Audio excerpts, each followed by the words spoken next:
Bienvenue et bonjour à tous de nouveau. Oui, on a plutôt envie de se préparer pour recevoir le sceau de Dieu. On est bien d'accord. Amen. Effectivement, et c'est volontairement que j'ai pris un titre provocateur parce que vous me direz, mais comment se préparer pour recevoir la marque de la bête? Eh bien, on n'en a pas envie. C'est pas. Non, on se prépare pas pour ça quand même. Non, on veut bien se préparer pour recevoir le sceau, pour vivre éternellement ensemble, n'est-ce pas, vous qui êtes ici et ailleurs. Donc, j'ai pris ce titre volontairement provocateur, et je vais vous expliquer pourquoi. Pourquoi? Alors, le verset, évidemment, Claude a raison, parfois, plus c'est court et plus il y a des choses intéressantes dans des versets, pas forcément les versets les plus longs qui ont des choses à nous dire.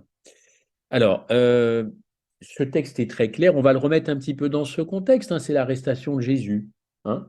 Alors, vous avez dans la version Semeur, il est écrit tous ses compagnons l'abandonnèrent et prirent la fuite. Et puis, second parle de ses disciples, hein, toujours dans Marc 14, 50. Alors, arrestation de Jésus. Jésus dit juste au-dessus, j'étais tous les jours parmi vous, n'est-ce pas? J'étais tous les jours euh, parmi vous. Donc, ils étaient habitués à le voir. Ils mangeaient ensemble, ils marchaient, ils dormaient, ils passaient jour et nuit. Donc, voilà, tous les jours, j'étais avec vous. J'enseignais dans le temple, et là, vous ne m'avez pas saisi, mais c'est afin que les Écritures soient accomplies. Effectivement, tous ses compagnons l'abandonnèrent et prirent la fuite. Et après, il est question évidemment d'un jeune homme. On pense que c'est Jean qui a fini par s'enfuir aussi, lui tout nu. On lui a arraché son drap, son vêtement. Alors hop, il est parti nu. Le texte le dit. Alors moi, je me suis juste posé une question en tant qu'adventiste du septième jour. Je crois que nous prêchons beaucoup de choses, n'est-ce pas? Nous prêchons l'Évangile, je l'espère. Nous prêchons la réforme sanitaire.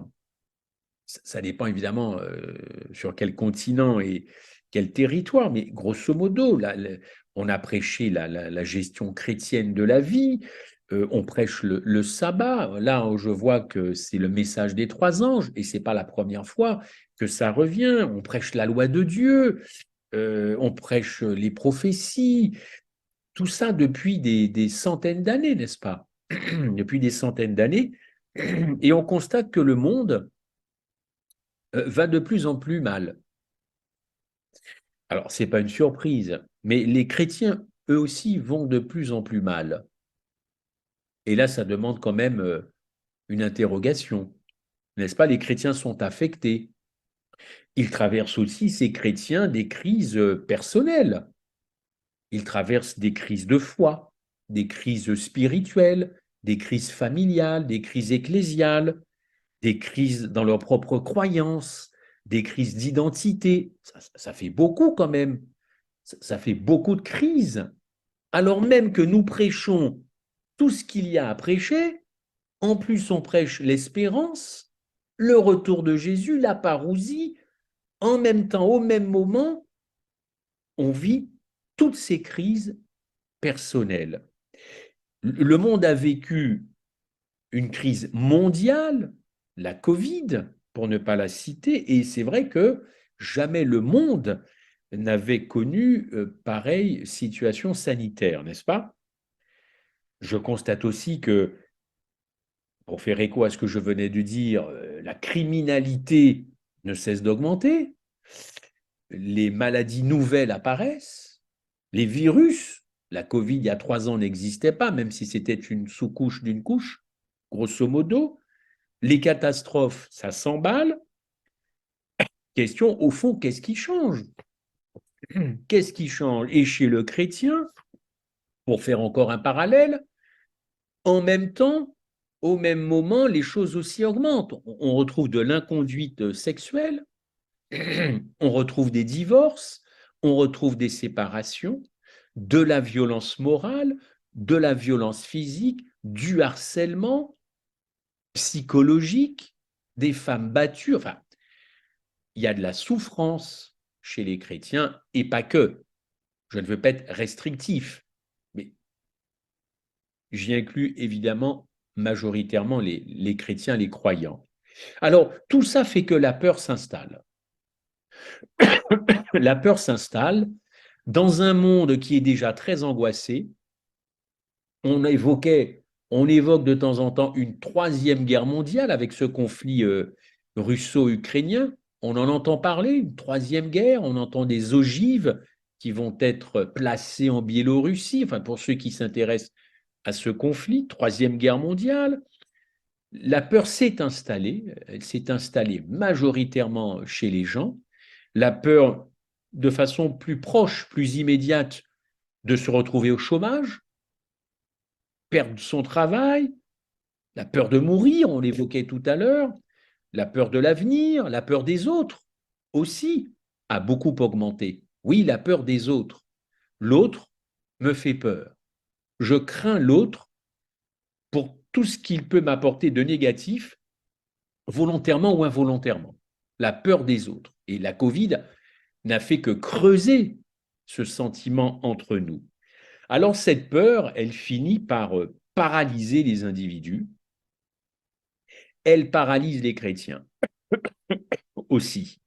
Et oui, et si la peur est une émotion normale, naturelle, par exemple la peur en réaction à une agression ou pour prévenir quelque chose de nocif, de dangereux, il y a néanmoins une sorte de peur qui paralyse l'individu, qui bloque l'individu, qui le met en état notamment de stress. Ça bloque. Dans le jardin d'Éden, Adam a eu peur de la voix de Dieu, n'est-ce pas? Et il est parti se cacher. Genèse 3,10 nous dit, j'ai entendu ta voix et j'ai eu peur. C'est la première fois que la peur apparaît.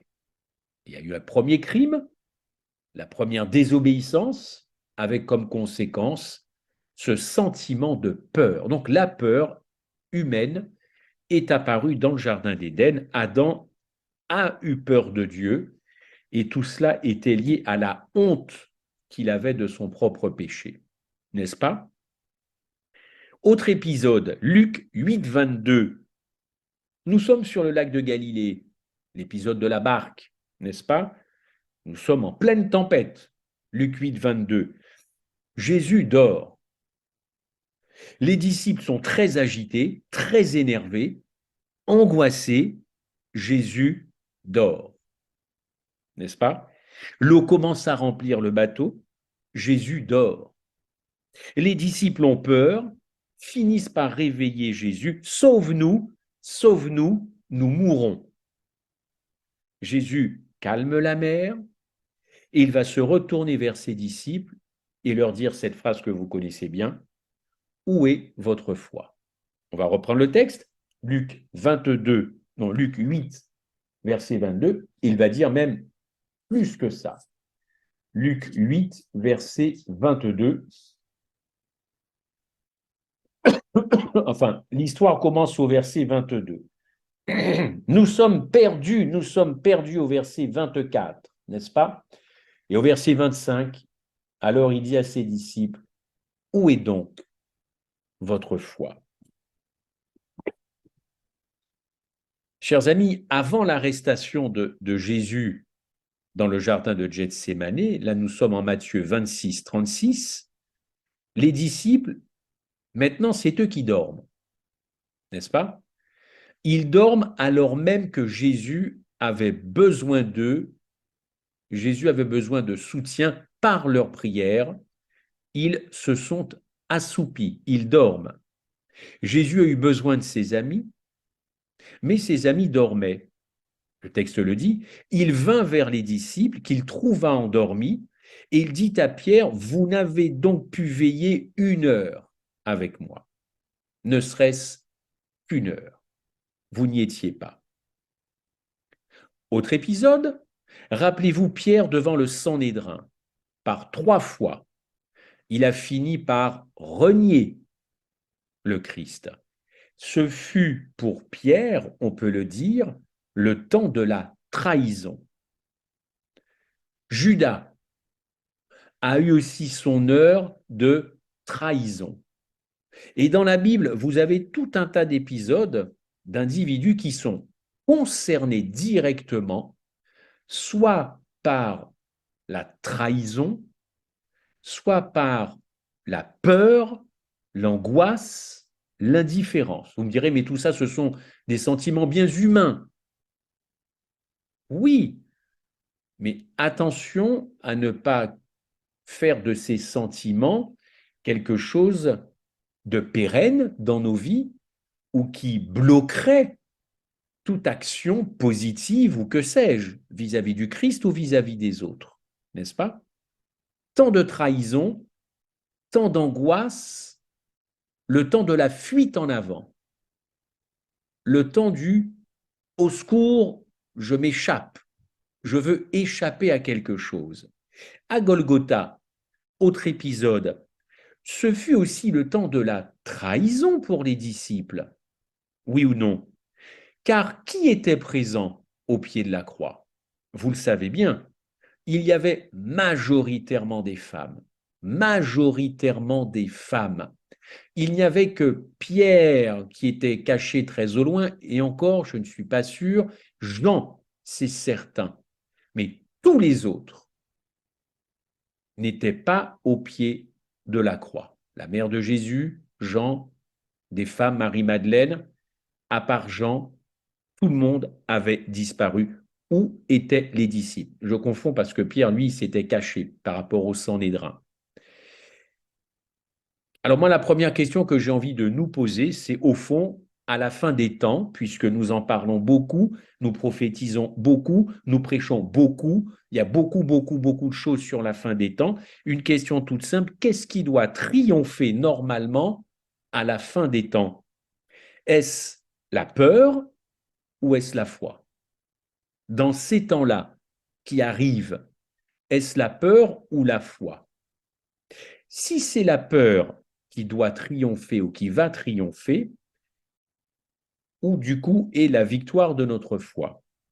Où est la différence entre ceux qui croient en Dieu et ceux qui ne croient pas en Dieu si ces deux catégories de personnes sont dans la peur, sont dans l'angoisse de tout ce qui se passe, sont dans la crainte de tout ce qui va arriver? Annecy, il y a 2 jours, vous êtes au courant de ce qui s'est passé. Je connais cette ville, j'y ai vécu 2 ans. Je connais très bien ce petit parc, le Paquier, le lac. Je vois très bien où tout ça se situe, la mairie, l'hôtel de ville qui n'est pas loin. Quand on connaît l'endroit, on est d'autant plus affecté, évidemment. Euh, alors c'est vrai que la vie continue. Le parc a réouvert, les enfants, les mamans, les poussettes sont là. Il faut que la vie vive. Il faut que la vie prenne le dessus sur la mort, sur l'horrible, sur l'insupportable. Oui, il n'empêche que cette ville est à tout jamais marquée par ce qui s'est passé. Quand on dira Annecy l'été prochain, je peux vous assurer qu'il y a beaucoup, beaucoup, beaucoup de monde à Annecy l'été, vous le savez. C'est une ville très agréable, vous avez la montagne et le lac. Eh bien, je suis sûr que les futurs touristes d'Annecy, sans en faire un pèlerinage mortuaire, iront quand même voir où ça s'est passé, sans y rester 3 heures, mais par curiosité, par respect peut-être, que sais-je, ils iront peut-être honorer la mémoire de ces petits-enfants ou de ce qui a pu se passer. Donc c'est une ville meurtrie. Bon, la peur s'est installée pendant quelques heures dans cette ville. L'autre restera peut-être une menace, comme pour Caïn et Abel, et à tout jamais ce sentiment que l'autre est peut-être un ennemi ou que l'autre tôt ou tard peut devenir un ennemi, cette peur s'est installée. Quand les gens dans les parcs à enfants verront un homme seul en train de tourner à droite à gauche, vous n'allez pas me faire croire qu'ils se diront « Tiens, ça me rappelle quand même ce que j'ai vu à la télévision à Annecy ». Les gens vont finir par se méfier les uns des autres. Ça, c'est un sentiment probablement salvateur. On fait quand même attention, on est obligé de faire attention aujourd'hui, Mais nous, chrétiens croyants, attention à ce que cette peur ne prenne pas à la fin des temps la place de la foi, notamment quand il s'agira d'agir clairement et de se positionner clairement pour le Christ et son évangile. Rappelez-vous Marc 14,50 « J'ai été avec vous tout le temps, tous les jours. Résultat des courses, tous l'abandonnèrent. Tous l'abandonnèrent. » Ce ne sont pas les événements de la fin des temps qui sont écrits dans l'Apocalypse qui changeront ma peur en confiance. Pas du tout. Ce ne sont pas les événements de la fin des temps qui changeront mon caractère. Pas du tout. Ne comptez pas sur les événements de la fin des temps pour changer votre caractère. Ça changera peut-être forcément votre réflexion intellectuelle, vos méditations, vos supputations. Ça changera ça sûrement.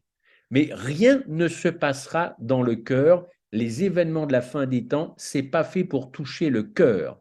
Il n'y a qu'une seule chose qui touche le cœur et qui transforme le cœur d'un homme, c'est l'évangile, la croix. Donc, n'allez pas chercher dans des connaissances scripturaires quelque chose qui viendrait nourrir ou changer votre cœur. Ça amènera des connaissances, ça peut amener à une foi profonde, certaine, mais ça reste la foi de Jésus, effectivement, qui doit prendre le pas sur la peur. Qu'est-ce qui doit triompher normalement à la fin des temps? Eh bien, c'est notre foi. Si nous sommes angoissés, comme le monde, à propos de notre avenir, de notre travail, de nos enfants, de notre famille, de notre argent, de notre situation professionnelle, de notre santé, comment voulez-vous que les gens aient confiance en Dieu quand ils nous voient angoissés? C'est une affirmation qui est lourde de conséquences pour ceux qui, sur cette plateforme, seraient atteints de quelque chose d'embêtant, voire d'irréversible. Mais je crois que s'il y a un moment dans la vie où vraiment on peut apporter un témoignage puissant de l'Évangile, c'est justement quand ça va mal et quand ça va même très mal. Paul nous dirait cet après-midi, mais où est la puissance de l'Évangile chez vous, Romains 1,16? Où est cette puissance de l'Évangile? Elle ne se voit pas, elle ne s'entend pas. Où est cette puissance si nous sommes angoissés par tous les problèmes? Je le répète, alors que les disciples avaient passé beaucoup de temps avec Jésus, alors que dans ce jardin, Jésus a besoin d'eux, ils dorment et avant, ils se sont enfuis. Jésus n'avait-il pas prophétisé à ses disciples ce qui allait lui arriver? N'avait-il pas prédit sa mort et les conséquences, c'est-à-dire les souffrances en Luc 9, en Marc 9? Et pourtant, alors que Jésus prophétise sa mort et ses souffrances, où sont ses disciples? Je viens vous dire quelque chose. Vous avez connaissance de cette chose. J'ai besoin de vous quand ce moment arrivera et je ne vous vois pas. Et vous n'êtes pas là.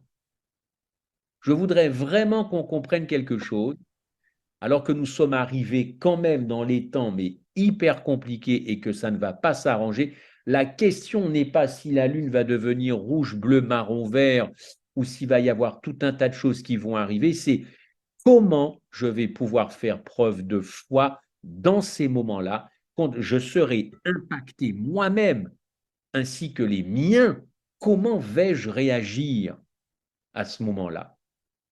Quand nous serons privés d'acheter, de boire, de manger, et que cette fameuse marque de la bête ou la loi du dimanche, ça ne changera pas l'état de mon cœur.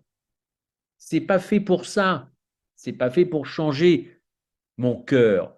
Les dispositions acquises vis-à-vis du Christ au niveau de mon cœur, c'est maintenant. C'est pas à ce moment-là que je vais aimer davantage le Christ.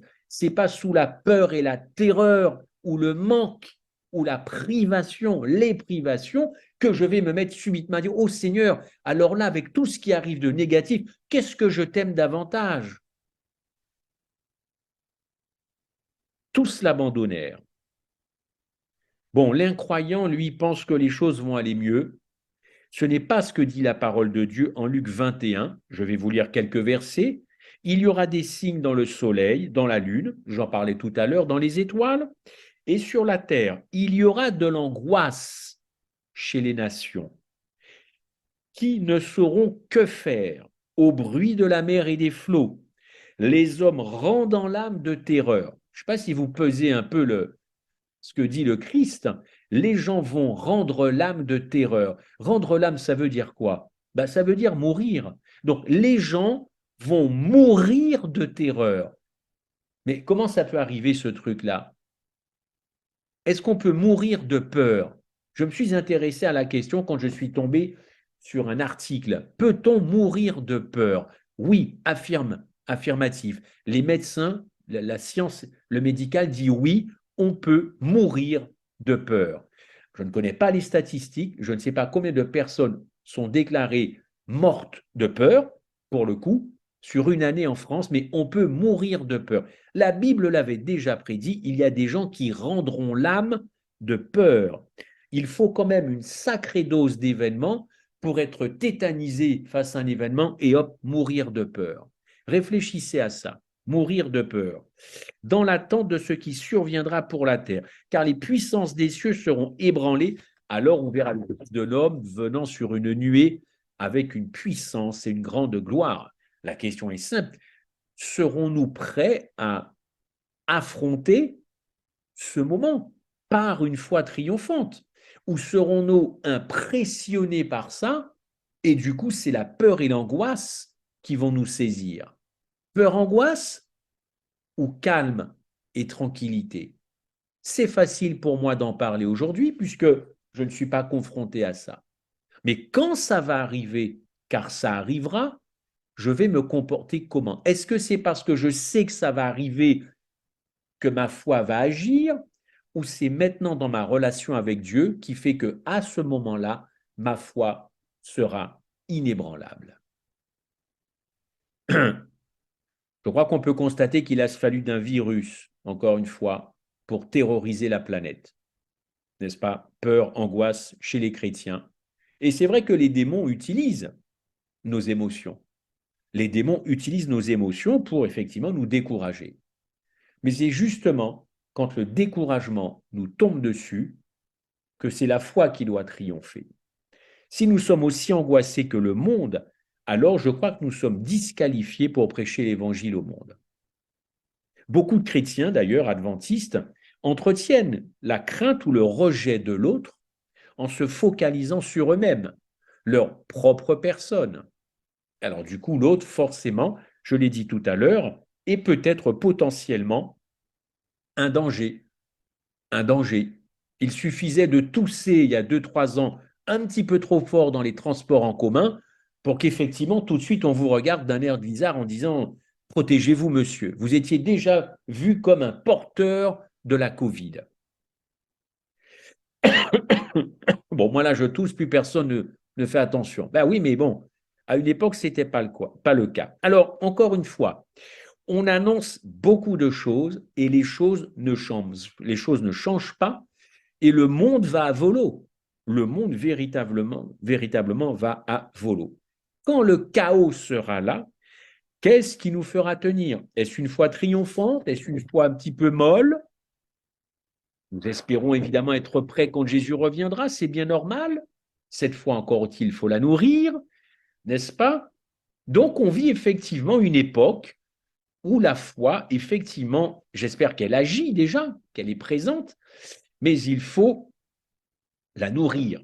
Et c'est la foi de Jésus qui devrait la nourrir. Apocalypse 14, voyons ce que c'est que la foi de Jésus. On connaît bien le texte, n'est-ce pas, le message des 3 anges, d'autant qu'en ce moment nous l'étudions. Mais aujourd'hui, je vous pose une autre question. Puisque notre mission, c'est d'avertir le monde par l'intermédiaire des 3 anges. On n'oubliera pas le message du 4e ange quand même. Hein. Il faudrait quand même y penser un peu à ce message du quatrième ange. Il n'y en a pas trois, il y en a quatre. Aujourd'hui, quelle est ma capacité dans les temps de la fin, voire maintenant, à aimer mon ennemi? Quelle est ma capacité à aimer mes ennemis? Ça, c'est une question qu'il faut se poser. Matthieu 5, 44. Ma capacité à aimer celui qui me veut volontairement, sciemment du mal, quel qu'il soit, où qu'il soit.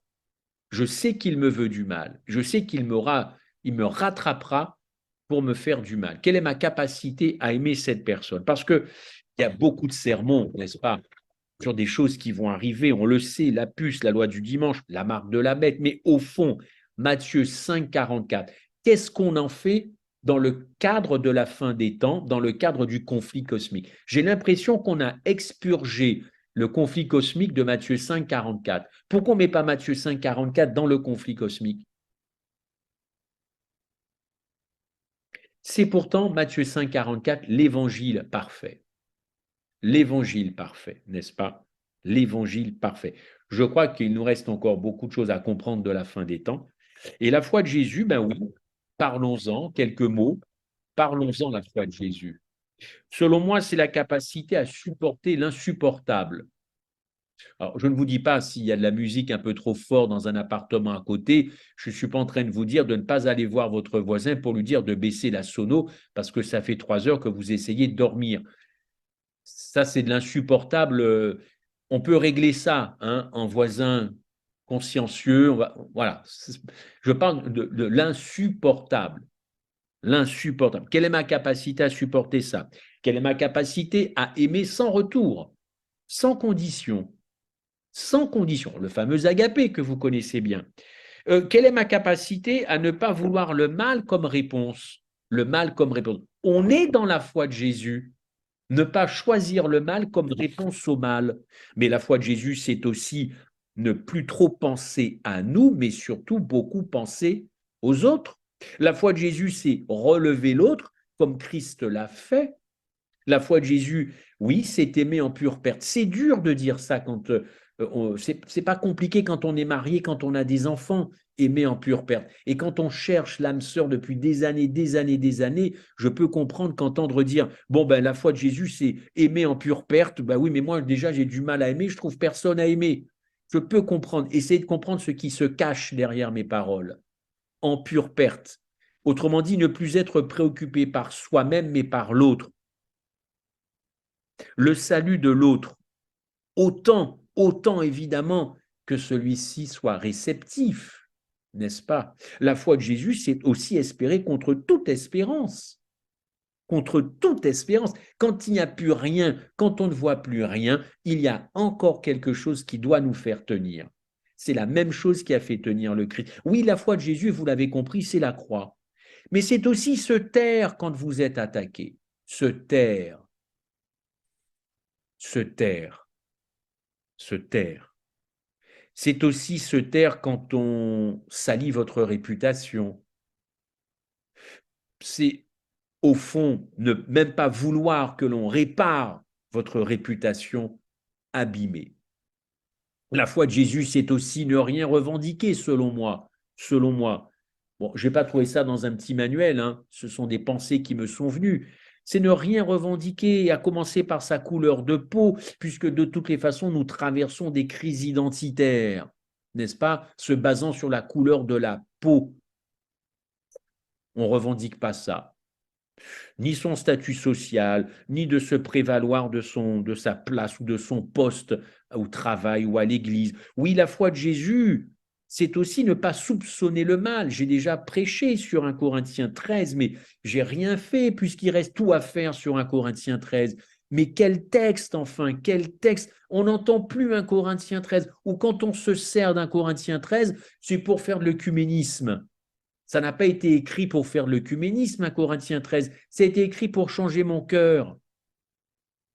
Tel texte de l'apôtre Paul, enfin, c'est le plus bel hymne à l'amour dans la Bible. Il n'y a pas mieux, avec peut-être Cantique des Cantiques, mais Paul, on a pris Paul, on prend Paul pour un érudit, un intello, mais lisez 1 Corinthiens 13. extraordinaire. Regardez jusqu'où l'amour peut aller. Oui, la foi de Jésus, c'est aussi descendre très très bas. C'est un esprit de service, de sacrifice. Caïn a voulu offrir ce qu'il avait de mieux à Dieu. Il a voulu montrer à Dieu ce qu'il était capable de faire. Nous sommes dans l'effort humain. Abel, lui, rend un culte à Dieu. Il descend. Abel a un cœur reconnaissant. Son offrande lui ressemble. Caïn a un cœur vide. Son offrande lui ressemble. L'esprit de Golgotha, oui, c'est un esprit de sacrifice. L'esprit de Babylone, ce n'est pas un esprit de sacrifice.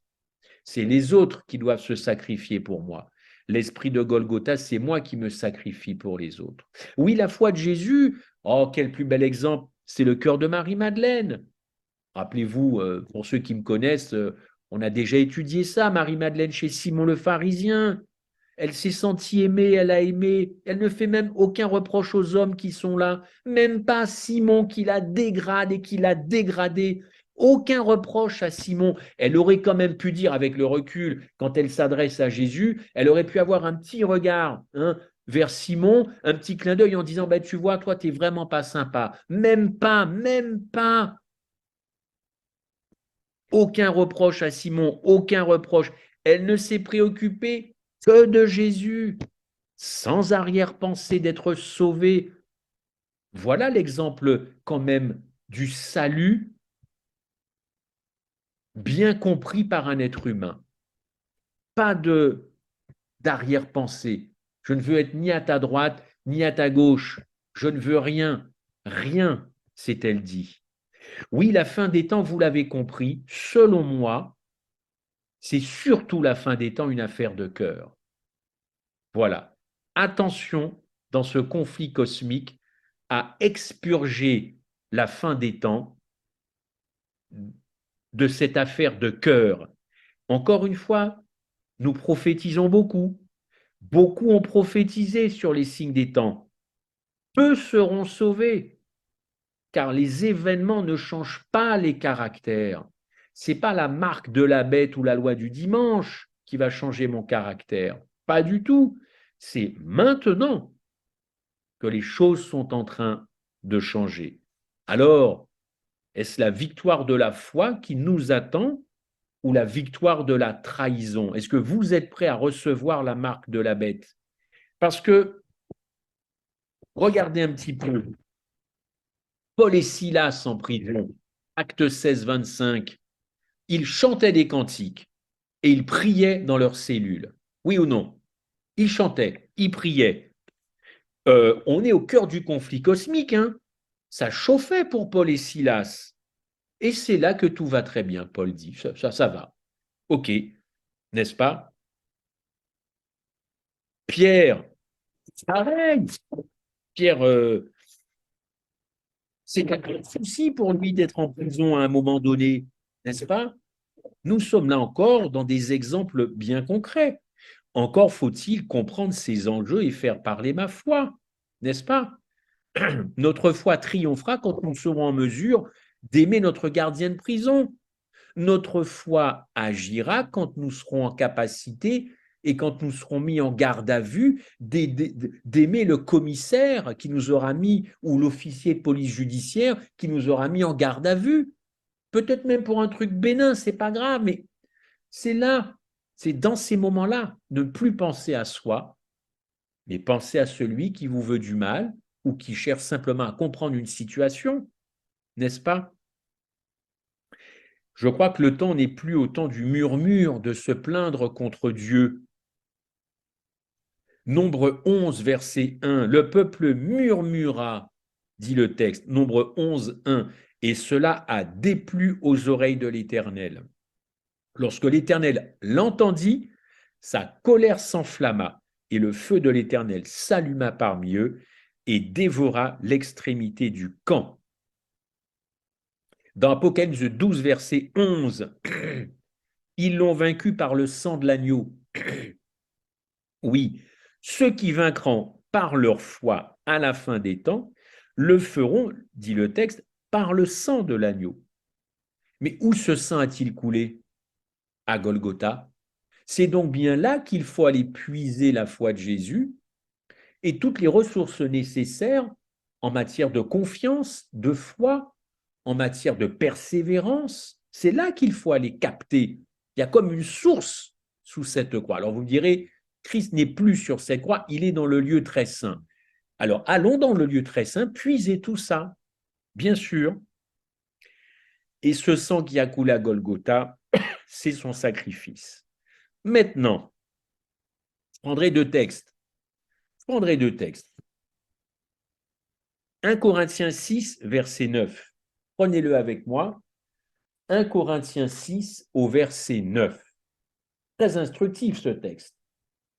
Pour ceux qui pensent que la marque de le sceau de Dieu, on verra ça la semaine prochaine aussi, bon, il suffit d'observer le sabbat, de rendre sa dîme, et quoi d'autre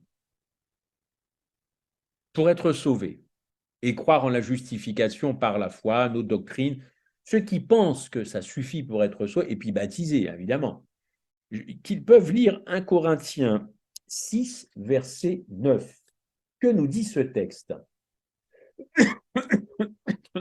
Excusez-moi. Eh ben, il parle d'une catégorie de personnes que je vais lire. 1 Corinthiens 6, 9. Alors, est-ce que c'est 6, 9? 1 Corinthiens 6, 9. Ah oui, là, je suis dans 2 Corinthiens. 1 Corinthiens 6, verset 9. Que dit le texte? Alors, ne savez-vous pas que ceux qui pratiquent l'injustice n'auront aucune part au royaume de Dieu? Ne vous y trompez pas. Il n'y aura pas de part dans l'héritage de ce royaume pour les débauchés. Je suis dans la version Semeur. Les idolâtres, les adultères, les pervers, les homosexuels, les voleurs, les avares, pas plus que pour les ivrognes, les calomniateurs ou les malhonnêtes. Ça, c'est la version Semeur. Alors, certains vont se dire, bah, moi, je ne suis pas homosexuel, je ne suis pas avare, je ne m'y retrouve pas. OK? Oui, mais la liste n'est pas exhaustive. Vous pouvez très bien ne pas être homosexuel et pervers, mais par exemple, quelque part, être idolâtre. Vous pouvez, par exemple, parfois être calomniateur, allez, médisant, n'est-ce pas? Médisant. Chers amis, et dans d'autres versions, il est écrit cupide, ravisseur, outrageur, n'est-ce pas? Efféminé. Second dit efféminé, Semeur est très clair, homosexuel. On peut être aussi efféminé sans être homosexuel. Donc ça dépend des versions. Mais encore une fois, on a affaire à des traits de caractère. Oui ou non? Cette catégorie-là, Dieu dit non, ce n'est pas possible d'aller au ciel. Donc, si je devais pousser le raisonnement, la version Martin, qui est une bonne version, elle parle de gens qui sont donc médisants, comme je vous disais. Elle parle aussi des péchés contre nature. Pour ceux qui homosexuels, ça ne leur plairait pas. Martin dit les péchés contre nature et les avares. Il y a des chrétiens qui sont avares. Il y a peut-être même des adventistes qui observent le sabbat, qui sont baptisés et qui rendent leur dîme et qui sont avares, qui sont médisants, qui sont calomniateurs. Pensez-vous que cette catégorie recevra le sceau de Dieu?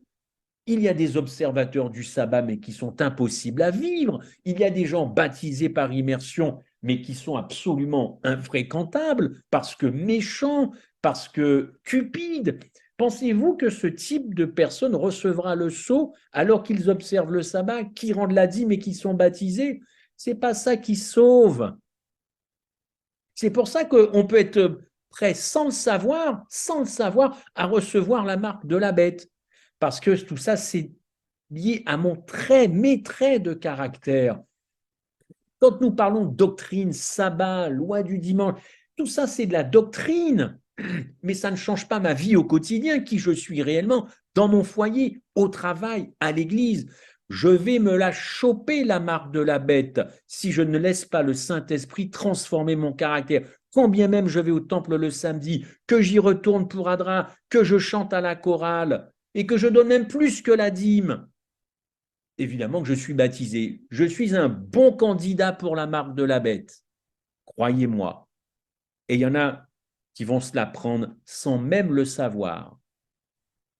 Le caractère, c'est fondateur. C'est fondateur pour la fin des temps. Et puis, poussons un peu le bouchon. 2 Timothée 3,2. 2 Timothée 3,2. Et là, on retrouve effectivement ce qui caractérise la fin des temps. 2 Timothée 3,2. Vous connaissez ce texte.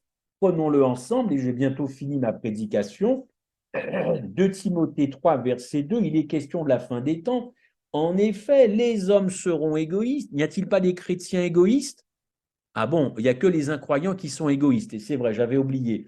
Avides d'argent, des vantards. Vous n'en avez pas toujours autour de vous, des prétentieux versions semeurs. Vous pensez qu'ils vont prendre le sceau de Dieu, ces gens-là?